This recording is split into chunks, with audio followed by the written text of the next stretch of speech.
বেগম খালেদা জিয়া বাংলাদেশের স্বাধীনতা, সার্বভৌমত্ব এবং গণতন্ত্রের এক মূর্ত প্রতীক, যিনি আপামর বাঙালির কাছে পরিচিত ছিলেন আপসহীন নেত্রী হিসেবে তার আধিপত্য বিরোধী এবং স্বৈরতন্ত্র বিরোধী দৃঢ় মনোভাবের জন্য। আজকের এই ভিডিওতে আমরা দেখার চেষ্টা করব তিনবারের প্রধানমন্ত্রী বেগম খালেদা জিয়ার রাজনৈতিক জীবন এবং প্রধানমন্ত্রী থাকাকালীন সময়ে তিনি কী গুরুত্বপূর্ণ অবদানগুলো রেখেছিলেন। যারা বিভিন্ন প্রতিযোগিতামূলক পরীক্ষায় অংশগ্রহণ করবে, আশা করি সেসব শিক্ষার্থীদের জন্য ভিডিওটি উপকারে আসবে। বেগম খালেদা জিয়া 1946 সালের 15ই আগস্ট তৎকালীন ব্রিটিশ ভারতের জলপাইগুড়িতে জন্মগ্রহণ করেন। ঠিক দেশ বিভাগের সময় অর্থাৎ 1947 সালে তার পরিবার বাংলাদেশের যে দিনাজপুর, এই দিনাজপুরে চলে আসেন। তার আদি পিতৃভিটা ছিল ফেনী জেলার ফুলগাছি উপজেলার শ্রীপুর গ্রামের মজুমদার বাড়িতে। তার পূর্ণ নাম ছিল খালেদা খানম এবং ছোটবেলায় দেখতে অনেকটা পুতুলের মতো হওয়ায় তার ডাকনাম ছিল পুতুল। তার পিতা ছিল ইস্কান্দার মজুমদার এবং মাতা ছিল তয়েবা মজুমদার, এবং তিনি এই দম্পতির ছিলেন পরিবারের তৃতীয় সন্তান, অর্থাৎ তার বড় দুই বোন ছিল এবং তার ছোট দুই ভাই ছিল এবং তিনি ছিলেন পরিবারের তৃতীয় সন্তান। 1960 সালে সেনাবাহিনীর তৎকালীন ক্যাপ্টেন জিয়াউর রহমানের সাথে বিবাহ বন্ধনে আবদ্ধ হন বেগম খালেদা জিয়া। তাদের দুই সন্তান তারেক রহমান এবং ছোট সন্তান আরাফাত রহমান কোকো। তারেক রহমান বর্তমানে বাংলাদেশের জাতীয়তাবাদী দলের ভারপ্রাপ্ত চেয়ারম্যান এবং আরাফাত রহমান কোকো 2015 সালে হৃদরোগে আক্রান্ত হয়ে মৃত্যুবরণ করেন। বেগম খালেদা জিয়ার রাজনৈতিক আবির্ভূত হন 1981 সালে শহীদ প্রেসিডেন্ট জিয়াউর রহমানের মৃত্যুর পর বিএনপি নামক দলের মাধ্যমে, এবং এই বিএনপি নামক দলটি ঢাকার রমনা বটমূলের খোলা চত্বরে 1 সেপ্টেম্বর 1978 বাংলাদেশ জাতীয়তাবাদী দল বিএনপি বা বাংলাদেশ ন্যাশনালিস্ট পার্টি নামে এই নতুন রাজনৈতিক দলের ঘোষণা দেন প্রেসিডেন্ট জিয়াউর রহমান। 1981 সালে প্রেসিডেন্ট জিয়াউর রহমানের শাহাদাত বরণের পর তিনি শাহাদাত বরণ করেন চট্টগ্রামের সার্কিট হাউসে। বিএনপিতে এক অভ্যন্তরীণ কোন্দল দেখা দেয়। পরবর্তীতে আব্দুস সাত্তার অস্থায়ী রাষ্ট্রপতির দায়িত্ব পান। 1981 সালে শহীদ প্রেসিডেন্ট জিয়াউর রহমানের শাহাদাত বরণের পর আব্দুস সাত্তার অস্থায়ী রাষ্ট্রপতির দায়িত্ব পান এবং প্রেসিডেন্ট জিয়াউর রহমানের মৃত্যুবরণের পরে বিএনপির মধ্যে এক দ্বন্দ্বের সৃষ্টি হয় এবং তাদের কিছু নেতা সামরিক শাসক এর সাথে যোগদান করেন। সেই পরিস্থিতিতে বেগম খালেদা জিয়া বিএনপিতে যোগ দেন 1982 সালের 3রা জানুয়ারি। 1982 সালের 3রা জানুয়ারি তিনি বিএনপির প্রাথমিক সদস্য হন। 1983 সালের মার্চ মাসে বেগম খালেদা জিয়া দলের সিনিয়র ভাইস চেয়ারম্যান নির্বাচিত হন। এর পরের বছর 1984 সালের 10ই মে একদম বিনা প্রতিদ্বন্দ্বিতায় বিএনপি চেয়ারপারসন হিসেবে নির্বাচিত হন বেগম খালেদা জিয়া। অর্থাৎ 1982 সালের 3রা জানুয়ারি তিনি দলের সদস্য হন। 1983 সালের মার্চ মাসে তিনি দলের সিনিয়র ভাইস চেয়ারম্যান হন এবং 1984 সালে তিনি দলের চেয়ারপারসন নির্বাচিত হন। দীর্ঘ 1980 সালের থেকে 1990 সাল পর্যন্ত দীর্ঘ 10 বছর ছিল বাংলাদেশের রাজনৈতিক আন্দোলনের এরশাদ বিরোধী আন্দোলনের এক পটভূমি। এই এরশাদ বিরোধী আন্দোলনে বেগম খালেদা জিয়া গুরুত্বপূর্ণ ভূমিকা পালন করেছিলেন। 1983 সালে তিনি 7 দলীয় ঐক্যজোট গঠন করে এরশাদের শাসনের বিরুদ্ধে আন্দোলনে নেমেছিলেন। অন্যদিকে আন্দোলন করে আওয়ামী লীগের নেতৃত্বে 8 দলীয় জোট এবং বামপন্থী দলগুলোর 5 দলীয় জোট। কিন্তু 1986 সালে আওয়ামী লীগের জোট এরশাদ সরকারের অধীনে সংসদ নির্বাচনে অংশ নিয়েছিল। অর্থাৎ আওয়ামী লীগ একদিকে আন্দোলন করেছিল, অপরদিকে কিন্তু মীমাংসার মাধ্যমে নির্বাচনে অংশ নিয়েছিল। কিন্তু বেগম খালেদা জিয়ার নেতৃত্বাধীন 7 দলীয় জোট কিন্তু নির্বাচনে অংশ নেয়নি। বিএনপির এই জোট নির্বাচনে অংশ না নিয়ে 9 বছর রাজপথের আন্দোলনে থাকায় খালেদা জিয়া আপসহীন নেত্রী হিসেবে পরিচিতি পেয়েছিলেন সারা বাংলার মানুষের কাছে। এরশাদ সরকার বিরোধী আন্দোলনে খালেদা জিয়া গ্রেফতার হয়েছিলেন 3 বার। পরবর্তীতে 1991 সালে যে নির্বাচন হয়েছিল, সেই নির্বাচনে বেগম খালেদা জিয়া বাংলাদেশের প্রথম নারী প্রধানমন্ত্রী নির্বাচিত হন। তিনি ছিলেন মুসলিম বিশ্বের দ্বিতীয় নারী প্রধানমন্ত্রী এবং মুসলিম বিশ্বের প্রথম নারী প্রধানমন্ত্রী কিন্তু ছিল পাকিস্তানের বেনজির ভুট্টো। মুসলিম সংখ্যাগরিষ্ঠ দেশের প্রথম মহিলা প্রেসিডেন্ট কিন্তু আবার ছিল ইন্দোনেশিয়ার মেঘাবতী সুকর্ণপুত্রী।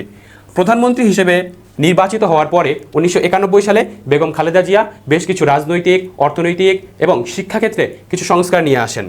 1991 সালে 5ম জাতীয় সংসদ নির্বাচনের পর গঠিত 5ম সংসদে সংসদ নেতা হিসেবে বেগম খালেদা জিয়া সংবিধানের দ্বাদশ সংশোধনীর মাধ্যমে রাষ্ট্রপতি শাসিত সরকার ব্যবস্থা পাল্টিয়ে সংসদীয় পদ্ধতির সরকার প্রবর্তনের জন্য বিল উত্থাপন করেছিলেন এবং ঐকমত্যের ভিত্তিতে তা পাশ হয়। তখন দীর্ঘ 16 বছর পর ফিরে আসে সংসদীয় সরকার। অর্থাৎ 1991 সালের 5ম জাতীয় সংসদের নির্বাচনের পর তিনি রাষ্ট্রপতি সরকার ব্যবস্থা পাল্টিয়ে দিয়ে সংসদীয় সরকার ব্যবস্থা নিয়ে আসেন দ্বাদশ বা 12তম সংশোধনীর মাধ্যমে। তার আমলে শিক্ষাক্ষেত্রে বেশ কিছু গুরুত্বপূর্ণ সংস্কার আনা হয়।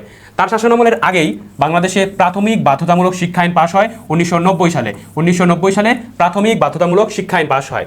তিনি পরবর্তীতে এই প্রাথমিক বাধ্যতামূলক শিক্ষা আইনকে প্রাথমিকভাবে 68টি উপজেলায় চালু করেন 1 জানুয়ারি 1992 সালে। পরবর্তীতে এই বাধ্যতামূলক প্রাথমিক শিক্ষা দেশব্যাপী সম্প্রসারিত হয় 1 জানুয়ারি 1993 সালে। বাংলাদেশের শিক্ষাক্ষেত্রে অনুপ্রাণিত করার জন্য তিনি শিক্ষার বিনিময়ে খাদ্য অর্থাৎ ফুড ফর এডুকেশন প্রোগ্রাম কর্মসূচিটি চালু করেছিলেন 1993 সালে। কখন চালু করেছিলেন? 1993 সালে। মেয়েদেরকে শিক্ষাক্ষেত্রে অনুপ্রেরণা দেওয়ার জন্য 1994 সালে 4টি প্রকল্পের মাধ্যমে উপজেলা পর্যায়ে মাধ্যমিক শিক্ষা প্রতিষ্ঠানগুলোতে ছাত্রীদের উপবৃত্তি দেওয়া শুরু হয়। তাহলে মাধ্যমিক শিক্ষা প্রতিষ্ঠানগুলোতে ছাত্রীদের উপবৃত্তি দেওয়া শুরু হয় বেগম জিয়ার আমলে 1994 সালে। বাংলাদেশের অর্থনৈতিক ক্ষেত্রে যে মূল্য সংযোজন কর বা মূসক বা ভ্যাট বা ভ্যালু অ্যাডেড ট্যাক্স এটা চালু করেছিলেন বেগম জিয়া 1 জুলাই 1991 সালে। 1 জুলাই 1991 সালে। বাংলাদেশে চাকরিতে প্রবেশের বয়সসীমা 1991 সালে 27 বছর থেকে বাড়িয়ে 30 বছর করা হয়েছিল।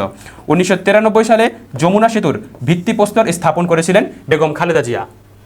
আমরা জানি সার্কের রূপকার ছিলেন শহীদ প্রেসিডেন্ট জিয়াউর রহমান, কিন্তু এই সার্ক সম্প্রসারিত হয়েছিল বেগম খালেদা জিয়ার আমলে।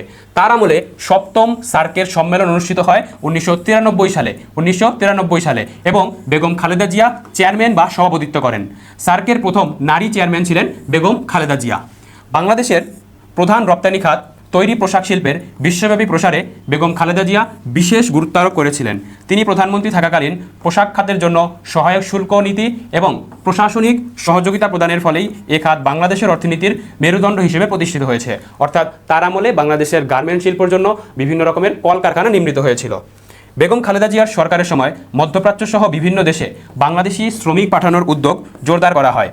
শ্রমবাজার সম্প্রসারণে কূটনৈতিক তৎপরতা বাড়ানো হয় যাতে নতুন নতুন দেশে বাংলাদেশি শ্রমিকদের কর্মসংস্থানের সুযোগ তৈরি হয়। এটা ছিল বেগম খালেদা জিয়ার যখন প্রথম প্রধানমন্ত্রী নির্বাচিত হয়েছিলেন তার বিভিন্ন রকমের সংস্কার। তিনি 1996 সালে 6ষ্ঠ জাতীয় সংসদ নির্বাচনে জয়লাভ করেন। সেই সংসদে সংবিধানের 'ত্রয়োদশ সংশোধনীর মাধ্যমে তত্ত্বাবধায়ক সরকার ব্যবস্থা প্রবর্তনের জন্য বিল পাশ করেন। তবে সেই সংসদ টিকেছিল 12 দিন। অর্থাৎ 1996 সালে দ্বিতীয়বার প্রধানমন্ত্রী হওয়ার পরে 6ষ্ঠ জাতীয় সংসদ নির্বাচনে তিনি বাংলাদেশের সংবিধানের 'ত্রয়োদশ সংশোধনীর মাধ্যমে তত্ত্বাবধায়ক সরকার ব্যবস্থা প্রবর্তন করেন। পরবর্তীতে 1996 সালে পুনরায় তত্ত্বাবধায়ক সরকারের অধীনে 7ম জাতীয় সংসদ নির্বাচন অনুষ্ঠিত হয়। বেগম খালেদা জিয়া বাংলাদেশের 3য় মেয়াদে প্রধানমন্ত্রী হয়েছিলেন 2001 সালে 8ম জাতীয় সংসদ নির্বাচনে। তিনি 3য়বারের মতো প্রধানমন্ত্রী নির্বাচিত হন। তারপরে প্রধানমন্ত্রী নির্বাচিত হওয়ার পরে তিনি প্রবাসী কল্যাণ ও বৈদেশিক মন্ত্রণালয় গঠন করেন 2001 সালে এবং সেই সময় 4টি দল নিয়ে তিনি ক্ষমতায় এসেছিলেন। 2002 সালে উচ্চ মাধ্যমিক পর্যায়েও চালু হয় উপবৃত্তি। আমরা দেখে এসেছিলাম 1994 সালে তিনি মাধ্যমিকে নারী শিক্ষার্থীদের জন্য বৃত্তি সিস্টেম চালু করেন। অপরদিকে 2002 সালে তিনি 3য় মেয়াদে ক্ষমতায় এসে উচ্চ মাধ্যমিক পর্যায়েও উপবৃত্তি চালু করেন। বাংলাদেশের যে জিপিএ সিস্টেম অর্থাৎ গ্রেড পয়েন্ট অ্যাভারেজ এই পদ্ধতি চালু করে আন্তর্জাতিক মান অনুযায়ী মূল্যায়ন প্রক্রিয়া গ্রহণ করা হয় শিক্ষাক্ষেত্রে। তার আমলেই র্যাব বা র্যাপিড অ্যাকশন ব্যাটালিয়ন গঠিত হয় 2004 সালে। বাংলাদেশের যে প্রথম ফ্লাইওভার অর্থাৎ মহাখালী ফ্লাইওভার এটার নির্মাণ কাজ শুরু হয় ডিসেম্বর 2001 সালে এবং এটি 2004 সালের নভেম্বরে যান চলাচলের জন্য উন্মুক্ত করা হয়। 2002 সালে বাংলাদেশ বিশ্বের প্রথম দেশ হিসেবে একবার ব্যবহারযোগ্য পলিথিন ব্যাগ নিষিদ্ধ করে, যা পরিবেশ আন্দোলনে একটি মাইল ফলক।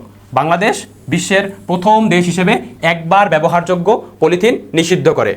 2 স্ট্রোক ইঞ্জিন চালিত যানবাহন নিষিদ্ধ করে ঢাকার বায়ু দূষণ 1/3 কমিয়ে আনা হয়। 2 স্ট্রোক ইঞ্জিন চালিত যানবাহন নিষিদ্ধ করে। 2004 সালে ওজোন ডিপ্লেটিং সাবস্টেন্সেস কন্ট্রোল রুলস জারি করে ওজোন স্তর রক্ষায় কার্যকর ভূমিকা নেওয়া হয়। এটা ছিল তার 3য় মেয়াদের সংস্কার। বেগম খালেদা জিয়া তার রাজনৈতিক জীবন, তার গণতান্ত্রিক সংগ্রাম এবং তার আপোষহীন রাজনৈতিক জীবন নিয়ে বিভিন্ন রকমের উল্লেখযোগ্য বই লেখা হয়েছে, যার ভিতরে সবচেয়ে উল্লেখযোগ্য বই হচ্ছে মাহফুজুল্লাহর লেখা Begum Khaleda Zia her life her story নামক ইংরাজি সংস্করণের বইটি, এবং এর বাংলা রূপ হচ্ছে বেগম খালেদা জিয়া জীবন ও সংগ্রাম, যা তার রাজনৈতিক জীবন এবং আপোষহীন সংগ্রাম নিয়ে রচিত। এরশাদের শাসনামল ছাড়াও বেগম খালেদা জিয়া জেলে গিয়েছিলেন 2007 সালে তত্ত্বাবধায়ক সরকারের সময়। আমরা দেখে এসেছি এরশাদের সময় তিনি 3বার কারাবরণ করেছিলেন এবং 2007 সালে তত্ত্বাবধায়ক সরকারের সময়ও তিনি কারাবরণ করেছিলেন। আওয়ামী লীগ সরকারের সময়ে খালেদা জিয়া জেলে গিয়েছিলেন 2018 সালের 8ই ফেব্রুয়ারি এবং 2020 সালে তাকে নির্বাহী আদেশে মুক্তি দেওয়া হয়, যদিও তাকে চিকিৎসা সেবার জন্য যতটুকু সাহায্য সহযোগিতা করা দরকার ছিল মিথ্যা মামলা দিয়ে তাকে সেটাও করা হয়নি, তাকে জেলে নেওয়া হয়েছে, পর্যাপ্ত চিকিৎসা সেবাও তাকে নিশ্চিত করা হয়নি। কিডনি, হৃদরোগ এবং নতুন করে নিউমোনিয়া আক্রান্ত হয়ে গত প্রায় 1 মাস যাবৎ তিনি হাসপাতালে চিকিৎসাধীন ছিলেন এবং অবশেষে 30শে ডিসেম্বর মঙ্গলবার ভোর 6টায় রাজধানীর এভারকেয়ার হাসপাতালে চিকিৎসাধীন অবস্থায় এই আপসহীন নেত্রী পরলোক গমন করেন। মৃত্যুকালে তার বয়স ছিল 80 বছর এবং গণতন্ত্রের এই আপসহীন নেত্রী দীর্ঘ 40 বছর বিএনপিকে নেতৃত্ব দিয়েছিলেন, যা পৃথিবীর ইতিহাসে বিরল।